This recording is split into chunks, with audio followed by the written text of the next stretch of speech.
저는 평범한 직장인이에요. 아침엔 일찍 나가고 저녁 늦게 퇴근하는 생활을 반복하며 지내고 있었어요.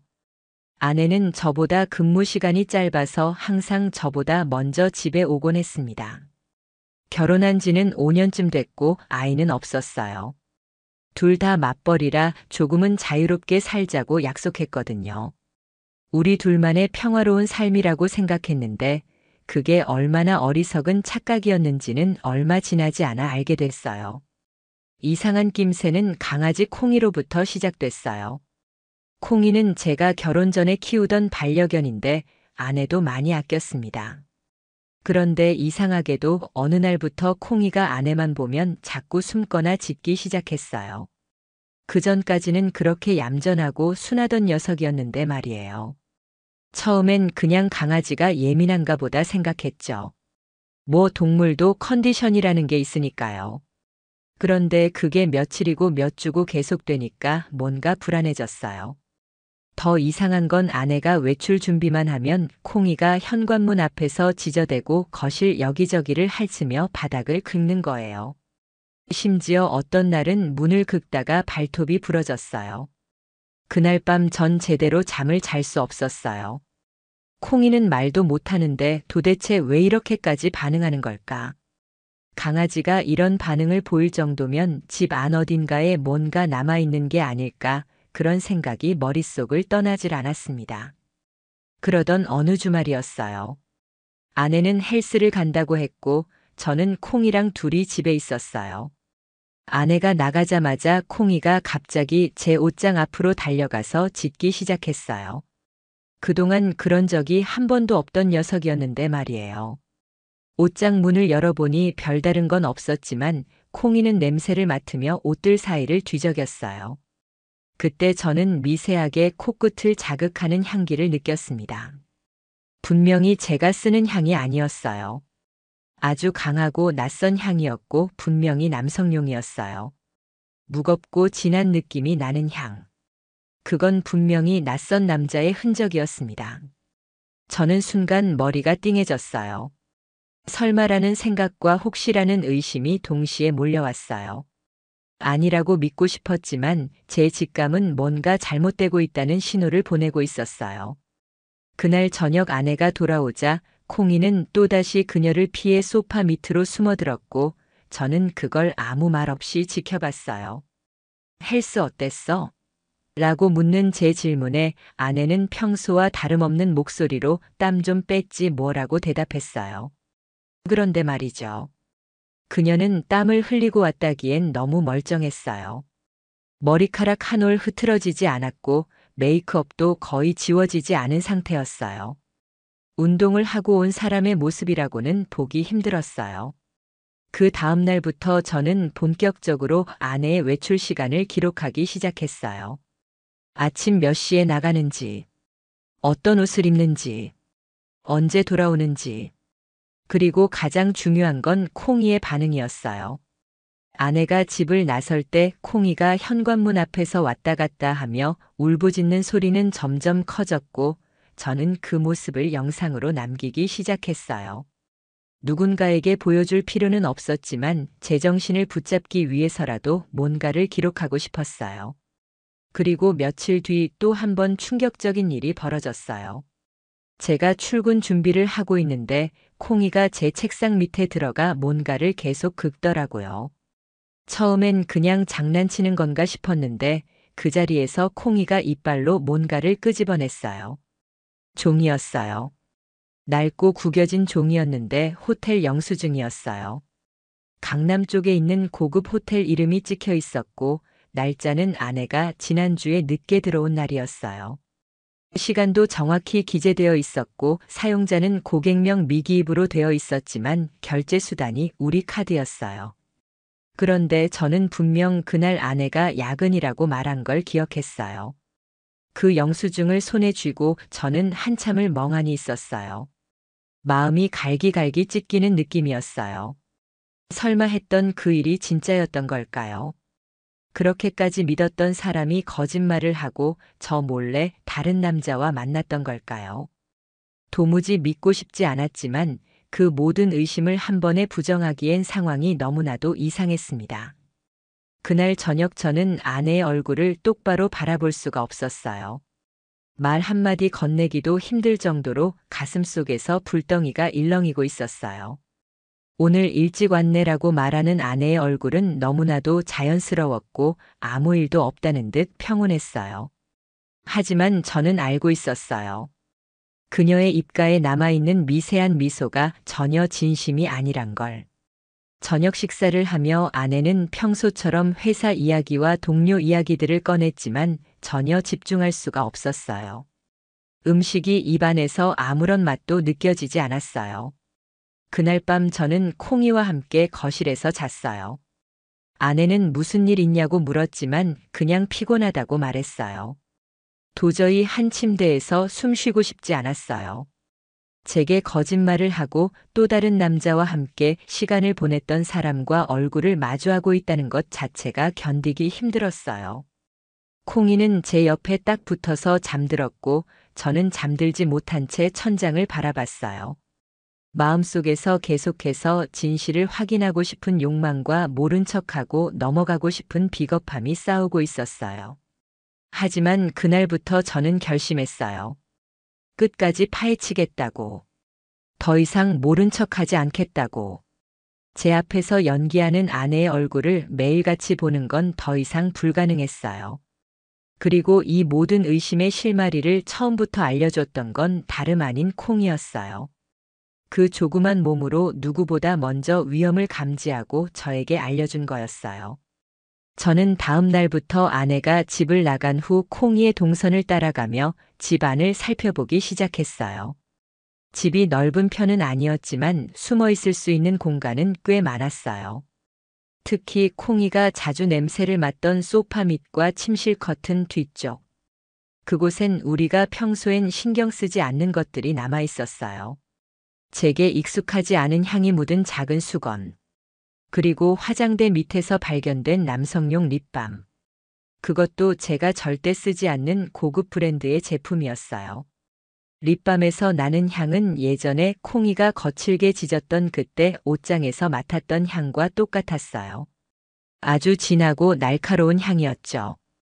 이쯤 되면 우연이라고 하기엔 너무 많은 게 맞아떨어졌어요. 강아지가 특정한 냄새에만 저렇게 민감하게 반응하고 있다는 것도요. 그날 밤 저는 손에 그 립밤을 들고 아내를 마주했어요. 얼굴은 침착하게 했지만 속은 끓고 있었어요. 이건 뭐야? 라고 묻자 아내는 흠칫 놀라더니 그거 회사에서 나눠준 거야. 겨울이라서 그런가 봐라고 대답했어요. 거짓말이었습니다. 저는 그 브랜드 홈페이지에 들어가 봤어요. 개당 6만 원이 넘는 수입 제품이었고 대량 증정할 만한 물건이 아니었어요. 심지어 그 향은 남성 전용으로 설계된 제품이라는 설명까지 있었어요.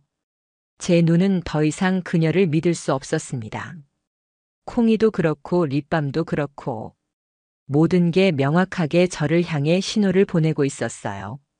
누군가 이 집에 다녀갔다는 걸. 그리고 그 누군가는 단순한 손님이 아니라 아주 자주 반복적으로.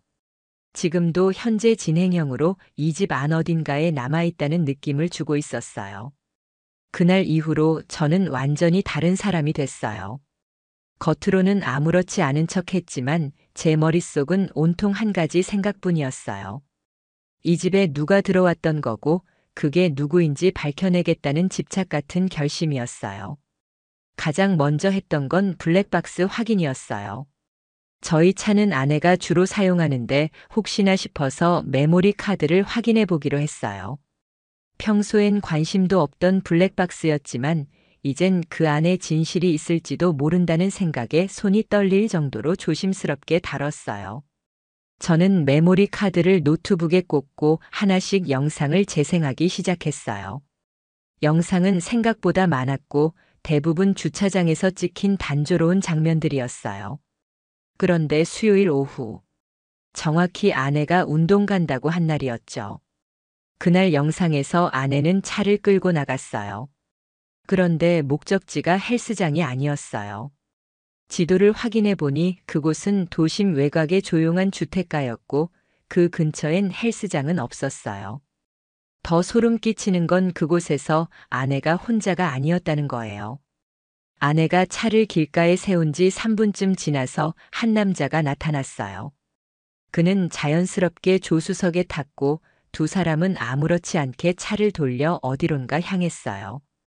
영상에는 소리는 없었지만 그 장면만으로도 충분했어요. 아내가 말했던 헬스는 완전히 거짓이었고 그 남자는 단순한 동료나 친구가 아니었어요. 그런 자연스러움은 결코 처음 만난 사람 사이에서 나올 수 있는 게 아니었어요. 그건 분명 익숙한 사이의 태도였고 아주 편안하게 느껴지는 거리감이었어요. 저는 그날의 블랙박스 영상을 복사해두고 USB에 저장했어요. 그리고 그 남자가 누구인지 알아내기 위해 다시 CCTV를 보기로 했어요. 저희 아파트 단지엔 입구마다 CCTV가 설치돼 있었고 경비실에서 요청하면 확인이 가능했어요. 저는 택배 분실을 핑계로 며칠 전 녹화 영상을 볼 수 있게 해달라고 요청했어요. 경비 아저씨는 흔쾌히 허락했고 저는 말없이 영상을 돌리기 시작했어요. 그리고 그 남자. 제가 블랙박스에서 봤던 바로 그 남자가 아내와 함께 아파트 정문을 빠져나가는 장면이 영상에 찍혀 있었어요. 아내는 손에 텀블러를 들고 있었고 그는 작은 백팩을 맨 채 여유로운 표정이었어요. 저는 그 얼굴을 잊을 수 없었어요. 낯이 익다 싶었는데 곧바로 떠올랐어요. 아내 회사 송년회에서 한 번 본 적이 있었어요. 아내가 같은 부서 사람이라고 소개했던 사람. 그날도 웃으며 일을 잘해서 제가 고생 덜 한다니까요 라고 말하던 그 사람. 그는 지금 제 아내와 차 안에서 다정하게 웃고 있었어요. 집으로 돌아오는 길. 손이 덜덜 떨렸어요. 이건 더 이상 오해가 아니었어요. 거짓말이었고 배신이었고 아주 교묘하게 계획된 만남이었어요. 그날 밤 저는 콩이 옆에 앉아서 영상과 캡처한 사진들을 하나하나 정리했어요. 이젠 감정에 휘둘리지 않고 철저하게 자료를 모으기로 했어요. 절대 감정적으로 폭발하지 않겠다고 다짐했어요. 저 사람이 웃으며 제 아내를 데리고 나가는 모습을 보고도 참고 있는 제 자신이 처참하고 한심했지만 그래도 이왕 이렇게 된 거 끝까지 가보기로 했어요. 며칠 뒤 저는 회사에 반차를 내고 아내의 동선을 따라가 보기로 했어요. 아내는 그날도 헬스장을 간다고 말했어요. 저는 먼저 집을 나서는 척했지만 아파트 단지 근처에서 몰래 차를 세워두고 기다렸어요. 그리고 정확히 10시 40분. 아내는 가볍게 메이크업을 한 얼굴로 나왔어요. 운동복 차림이었지만 어딘지 너무 꾸민 듯한 느낌이 강했어요. 땀을 흘릴 준비가 아니라 누군가를 만나러 가는 얼굴이었어요. 아내는 집 앞 카페에서 누군가를 기다리듯 앉아 있었어요. 그리고 10분 뒤, 블랙박스 영상에서 봤던 그 남자가 나타났어요. 그는 익숙한 얼굴로 아내를 보고 웃었고 아내는 그에게 텀블러를 건네며 다정하게 손을 스쳤어요. 제 눈앞에서 그런 장면이 벌어지고 있었지만 저는 아무 말도 하지 않았어요. 그저 핸드폰으로 조용히 그 모습을 촬영했어요. 주변 소음을 최대한 줄이며 두 사람의 움직임을 영상에 담았어요. 그게 제 마지막 자존심이었어요. 그 남자는 아내와 함께 차를 타고 사라졌어요. 그리고 저는 다시 집으로 돌아왔어요. 아무렇지 않은 척. 모든 걸 모르고 있는 사람처럼 행동했어요. 그날 저녁 아내는 평소보다 기분이 좋아 보였어요. 저녁을 차리며 노래도 흥얼거렸고 웃는 얼굴로 오늘 하루 어땠어? 라고 물어보기도 했어요. 저는 짧게 별일 없었어 라고만 말했어요. 그러면서 아내의 손목에서 익숙한 향이 나는 걸 느꼈어요. 그 남자가 블랙박스 영상에서 타고 올랐던 향과 같았어요. 그 향을 맡고도 아무 말도 하지 않은 제 자신이 너무 화가 났어요. 이렇게 멍청하게 굴고도 아무 소리도 못 내고 있는 제가. 그날 밤 저는 컴퓨터 앞에 앉아서 모든 자료를 정리했어요. 블랙박스 영상, CCTV 캡처 현장에서 찍은 영상, 아내가 남긴 영수증, 소파 밑에서 발견된 립밤. 그리고 가장 중요한 증거, 콩이의 행동 영상까지. 이 모든 걸 폴더에 정리하며 저는 다음 단계를 준비하고 있었어요. 그냥 이혼을 하자니 너무 억울했어요. 제 감정은 짓밟히고 제 신뢰는 조롱당했고 제 삶 전체가 흔들렸는데 이렇게 조용히 끝낼 수는 없었어요. 그리고 다음 날 또 하나의 충격적인 증거가 저를 기다리고 있었어요. 저는 아내가 자주 사용하는 노트북을 살펴보기로 했어요. 원래 비밀번호는 아내의 생일이었는데 어느 날부터 바뀌었어요. 저는 몇 번의 시도 끝에 그 비밀번호를 알아냈어요. 콩이 생일이었어요. 그걸로 잠금이 풀렸고 저는 그 안에서 하나의 폴더를 발견했어요. 이름은 운동 루틴이었어요. 그런데 그 안엔 동영상 파일들이 있었어요. 아내가 직접 찍은 영상들이었고 피트니스 영상이라기엔 카메라 각도나 옷차림이 너무 이상했어요. 그리고 그 영상 중 하나에선 아내의 옆모습과 남성의 팔이 살짝 보였어요. 목소리는 들리지 않았지만 두 사람의 거리가 얼마나 가까운지 영상만 봐도 알 수 있었어요. 저는 그 자리에서 모니터를 꺼버렸어요. 더 이상 보고 싶지 않았어요. 가슴이 너무 아팠어요. 피가 거꾸로 솟는 기분이었고 손이 부들부들 떨렸어요. 책상을 치고 싶고 소리를 지르고 싶었지만 그럴 수 없었어요. 아내는 방금 전까지 거실에서 웃고 있었어요. 그 웃음이 제 속을 뒤집고 있었어요. 그런 얼굴로 나를 바라보고 그런 목소리로 말을 걸었다는 게 믿기지 않았어요. 그날 밤 저는 다시 거실에서 잤어요. 콩이는 제 옆에 누워서 조용히 숨을 쉬고 있었어요. 그 조그만 존재가 그토록 열심히 진실을 알려주려 했다는 걸 생각하니 눈물이 났어요. 강아지는 말도 못하는데 모든 걸 알고 있었어요. 냄새로 느끼고 기운으로 알아차리고 위험을 제게 알렸어요. 그런데 저는 그걸 무시하고 믿지 않았어요. 이제야 모든 걸 알게 된 제 자신이 너무 한심했어요. 그리고 다음 날 저는 계획을 실행에 옮기기 시작했어요.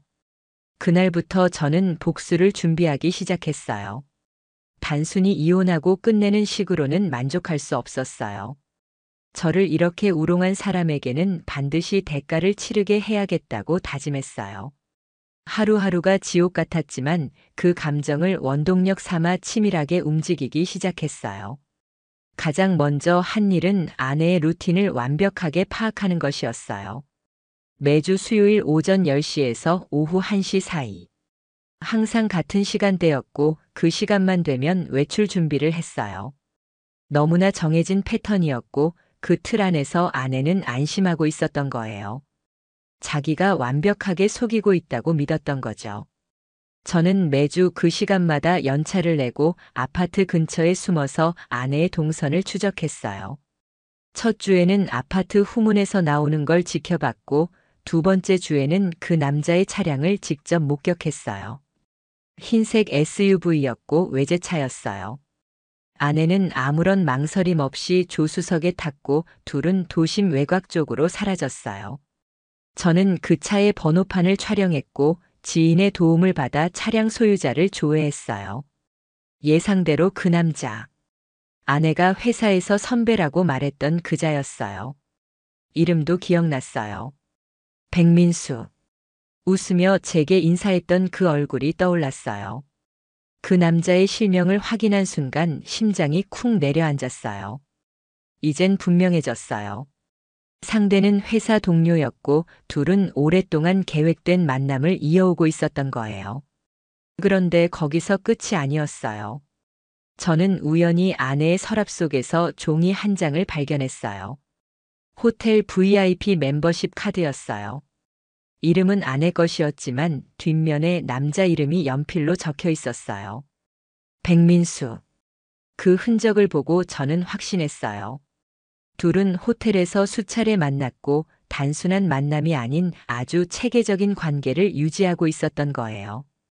제게 했던 수많은 변명들이 거짓이라는 게 하나하나 확실해지면서 저는 더 이상 물러설 수 없었어요.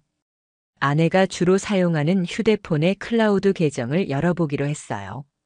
예전에 저희 둘이 서로 위치 공유도 하고 사진도 공유하던 시절이 있었거든요. 그때 만든 공동 계정이 아직 남아 있었어요. 저는 노트북에서 조심스럽게 로그인했고 거기엔 수많은 사진들이 있었어요. 여행 사진, 가족 모임 사진, 회사 회식 사진 등. 그리고 그 사이사이에 숨어 있는 낯선 공간의 사진들. 고급 레스토랑, 호텔룸 내부 캔들 조명이 켜진 침대, 와인이 반쯤 비워진 테이블. 그리고 그 옆에서 손을 맞잡고 있는 두 사람의 그림자. 얼굴은 안 보였지만 옷과 체형으로 충분히 알 수 있었어요. 제 아내와 그 남자였어요. 그 사진들을 보면서 저는 전혀 모르는 사람처럼 느껴졌어요. 어떻게 저렇게 능청스럽게 웃고 있을 수 있었는지. 어떻게 저에게는 눈 한 번 똑바로 마주치지 않으면서 그 남자 앞에서는 저렇게 환하게 웃을 수 있는지. 심장이 아팠어요. 배신감이 차올랐고 화가 났고 한편으론 터무니없는 무기력함이 저를 짓눌렀어요. 그런데 그 순간 더 믿을 수 없는 것을 발견했어요. 사진 메타 정보에 날짜와 시간이 적혀 있었는데 한 장의 사진은 저희 결혼 기념일 당일이었어요. 아내는 그날 야근이라며 늦게 들어왔어요. 저는 혼자 케이크를 사서 기다렸고 나중에 겨우 웃으며 회사 일 때문에 어쩔 수 없었다고 했었죠. 그런데 그녀는 그 시간에 다른 남자와 호텔 방에 있었던 거예요. 저는 모니터 앞에서 한참을 울었어요. 분해서 억울해서. 어떻게 이런 일이 내게 벌어진 건지 믿을 수 없었어요. 그런데 이젠 울기보다 행동할 때였어요. 저는 바로 변호사를 찾아갔어요. 불륜 증거를 들이밀었고 변호사는 충분히 소송으로 갈 수 있다고 말했어요. 저는 아내에게 위자료 청구와 함께 손해배상까지 걸기로 했어요. 동시에 그 남자에게도 법적 조치를 취할 준비를 했어요. 그런데 단순히 법으로만 끝내고 싶지는 않았어요. 저는 아내에게 그녀가 했던 모든 행동을 똑같이 돌려주고 싶었어요. 그래서 심리전을 시작했어요. 아내가 흔들릴 수밖에 없도록 정교하게 움직였어요. 먼저 블랙박스 이야기를 꺼냈어요. 요즘 차에서 이상한 소리가 나더라. 블랙박스 메모리 카드 확인해 봐야겠어 라고 말했죠. 그 말을 들은 아내의 얼굴이 그 순간 하얗게 변했어요. 숟가락을 들고 있던 손이 떨렸고 그럴 필요까지는 없지 않아? 라고 말했어요. 저는 모르는 척 혹시 모를 사고 대비잖아 라고 말하며 웃어줬어요. 그날 밤 아내는 잠을 못 이루고 계속 뒤척였어요. 저는 일부러 문틈을 살짝 열고 지켜봤어요. 그녀는 핸드폰으로 누군가와 메시지를 주고받았고 내가 실수한 것 같아 남편이 뭔가 알아챈 것 같아라고 혼잣말을 중얼거렸어요. 다음 날 그녀는 평소보다 훨씬 일찍 일어났고 메이크업도 하지 않은 채 외출했어요. 저는 그녀를 몰래 따라갔고 그녀가 바로 그 남자의 차에 올라타는 걸 또 한 번 확인했어요. 그리고 이번엔 호텔이 아닌 외곽의 한 카페로 향했어요. 저는 그 장소의 이름과 위치를 모두 기록해뒀어요. 그리고 다시 집으로 돌아와 조용히 기다렸어요. 저녁에 아내가 돌아왔을 때 저는 모른 척 했어요. 오늘은 헬스 안 갔어? 라고 물었고 아내는 응. 몸이 좀 안 좋아서 쉬었어 라고 말했어요. 또 거짓말이었어요. 그 순간 제 속은 끓어오르고 있었지만 저는 아무렇지 않게 미소 지었어요. 그녀가 스스로 무너지게 만들려면 지금은 그 미소가 필요했어요. 그날 밤 저는 집 안 곳곳에 녹음기를 설치했어요. 그리고 침실, 거실, 주방, 현관 앞까지 소리를 수집하기 시작했어요. 그녀가 통화하는 소리, 혼잣말, 메시지 알림음. 작은 소리까지도 놓치지 않기 위해 고성능 장비를 샀어요. 이 모든 과정이 내게는 감정적 복수라기보다 삶을 되찾기 위한 전쟁 같았어요. 그리고 결정적인 일이 벌어졌어요. 아내가 혼자 집에 있는 줄 알고 누군가와 영상통화를 하고 있었어요. 그 소리를 제가 녹음기로 포착했어요. 자기 오늘은 조심해야 해. 블랙박스 이야기 꺼냈어. 혹시 지난주 영상 남아있는 거 아니지? 그런 말들이 또렷이 녹음되어 있었고 그 상대방의 목소리는 그 남자였어요. 너무나도 익숙한 그 음성이었어요. 제 아내와 저를 조롱하던 그 웃음이 마이크 너머로 들렸어요. 저는 그날 밤 거의 잠을 이루지 못했어요. 분노가 너무 커서 숨이 막힐 정도였어요. 이제 모든 증거가 손에 있었고 다음 단계를 준비할 시간이에요. 심리전은 마무리됐고 이제 마지막 판을 열 때였어요. 모든 준비는 끝났어요. 이제는 아내 앞에 증거를 차곡차곡 펼쳐 보이고 그녀가 얼마나 완벽하게 들통났는지를 직접 깨닫게 만들 차례였어요. 단순히 봤어라고 말하는 걸로는 안 된다고 생각했어요. 이건 1년 넘게 이어진 은밀한 이중 생활이었고 그 기간 동안 제가 얼마나 철저히 무시당했고 얼마나 교묘하게 속아왔는지를 똑똑히 보여줘야 했어요. 그래서 그날 저녁, 저는 아내가 평소보다 조금 늦게 들어온 시간에 맞춰 거실에서 조용히 앉아 있었어요. 콩이는 제 다리 옆에 누워 있었고 집 안에는 평소보다 적막한 기운이 감돌고 있었어요. 아내는 늘 하던 대로 오늘은 일찍 들어왔네. 라고 아무렇지 않게 말했어요. 저는 고개를 끄덕이며 말했어요. 오늘은 당신이랑 이야기 좀 해야 할 것 같아서. 그 말에 아내는 순간 멈칫했어요. 표정은 최대한 평정심을 유지하려 애썼지만 손끝이 떨리는 걸 저는 똑똑히 봤어요. 저는 천천히 USB를 하나 꺼내어 TV에 연결했어요. 화면에 블랙박스 영상이 떴고 거기엔 며칠 전 아내가 다른 남자와 차에 타는 장면이 그대로 재생되고 있었어요. 영상 속 두 사람은 마치 부부처럼 자연스럽게 행동했고 저는 리모컨을 들고 화면을 멈췄어요. 이 남자 백민수 맞지? 그 순간 아내의 입술이 딱 굳었어요. 그리고 그 흔들리는 눈빛이 저에게 모든 걸 말해줬어요. 저는 이어서 CCTV 영상 캡처, 호텔 영수증 사진, 클라우드 계정에 저장된 사진들, 립밤, VIP 카드, 그리고 녹음 파일까지 하나씩 순서대로 꺼냈어요. 그녀는 하나하나 확인할 때마다 얼굴빛이 창백해졌고 숨을 제대로 쉬지 못했어요. 그 정도면 사람이 무너지는 소리가 들리는 것 같을 정도였어요. 마지막으로 녹음 파일을 틀었어요. 그녀가 백민수와 통화하면서 블랙박스 조심해야 돼. 혹시라도 그 영상 있으면 다 끝장나라고 말하던 목소리. 그리고 백민수가 웃으며 괜찮아. 내 남편은 멍청하니까 아무것도 몰라라고 조롱하던 그 말. 저는 그 파일이 흘러나오는 걸 조용히 지켜봤어요. 그녀는 소리를 지르지도 않았어요. 울지도 않았어요. 그냥 거실 바닥에 주저앉았고 손으로 얼굴을 감췄어요. 숨소리가 점점 거칠어졌고 입에서 작게 미안해라는 말이 새어나왔어요. 그 순간 저는 아무 감정도 느껴지지 않았어요. 분노조차 무뎌졌고 그저 허무했어요.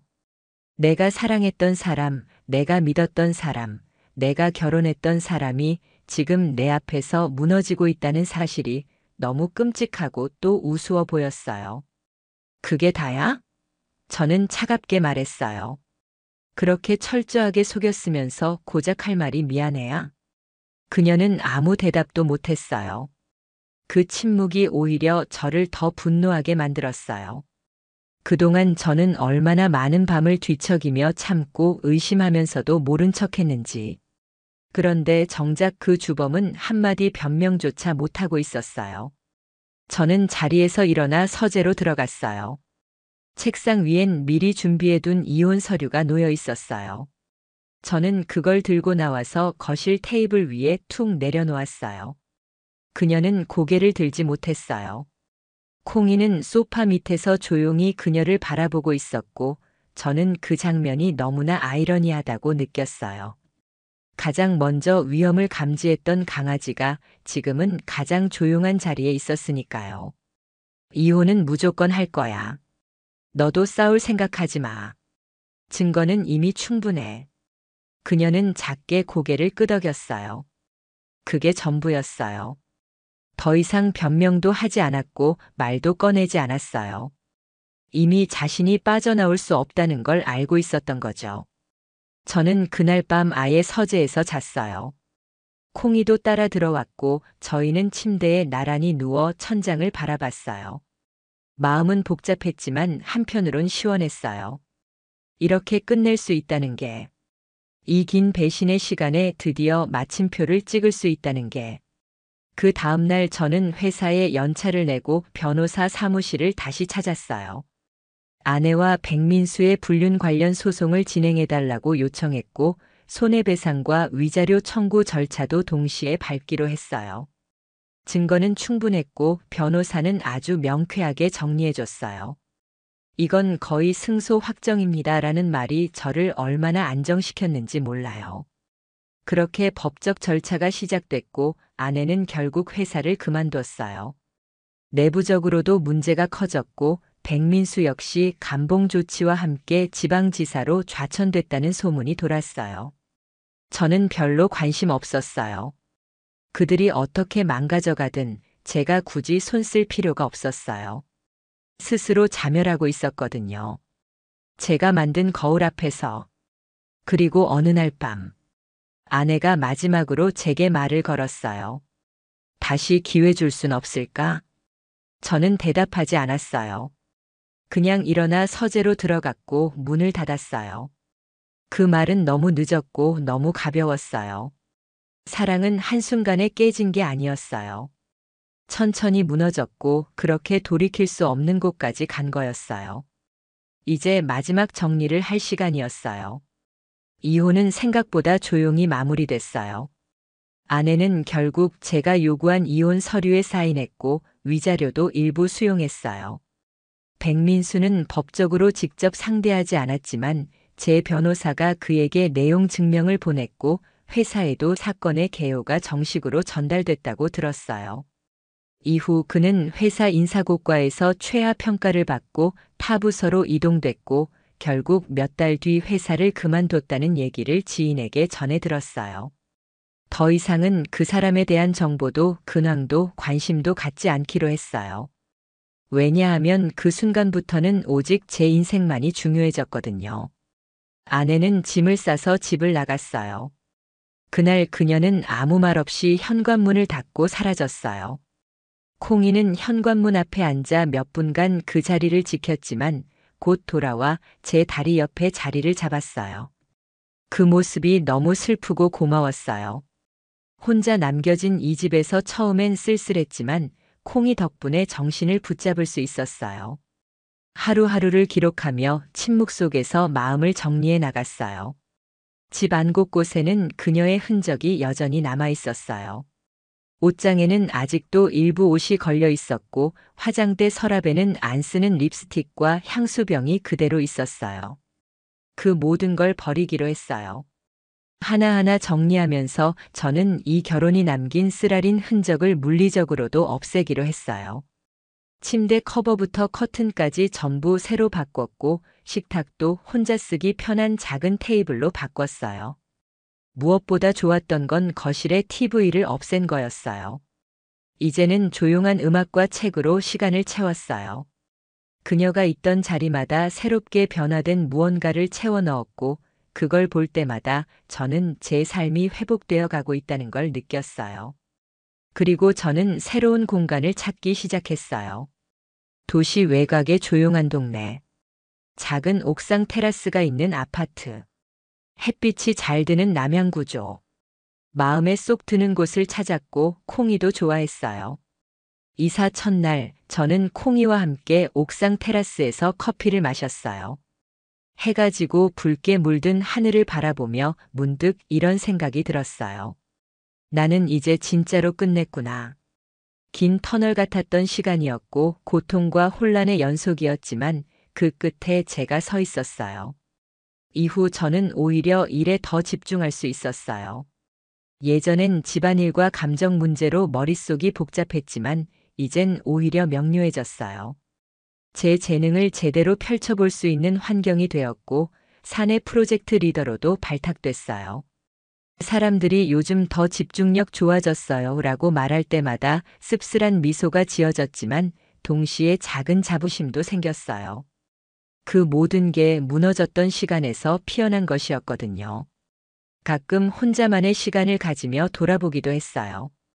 그날 블랙박스를 의심하지 않았다면, 콩이의 이상한 행동을 무시했다면, 어쩌면 저는 지금도 속고 있었을지도 몰라요. 어쩌면 몇 년 뒤에야 모든 걸 알게 되고 더 끔찍한 결말을 맞았을지도 몰라요. 그렇게 생각하면 오히려 이 시련이 제게는 가장 빠른 경고였고 가장 명확한 전환점이었던 셈이에요. 그리고 저는 제 인생을 다시 설계하기 시작했어요. 더 이상 누구의 기준에 맞춰 살지 않기로 했어요. 누구의 눈치를 보며 말하거나 행동하지 않기로 했어요. 더 이상 그 누구도 제 곁에 두고 속도록 허용하지 않을 거예요. 그렇게 살아가는 법을 이 고통을 통해 배웠어요. 마지막으로 콩이에게 고마움을 전하고 싶었어요. 말도 못하는 그 작은 친구가 없었다면 저는 이 진실에 절대 다가가지 못했을 거예요. 그 순수한 감각으로 위험을 먼저 느끼고 저를 지켜주었던 존재. 저는 콩이를 안고 조용히 말했어요. 고마워. 덕분에 내가 나를 지킬 수 있었어. 이제 제 삶은 제 손에 달렸어요. 거짓으로 뒤덮인 관계는 정리됐고 배신으로 얼룩진 기억은 서서히 사라지고 있어요.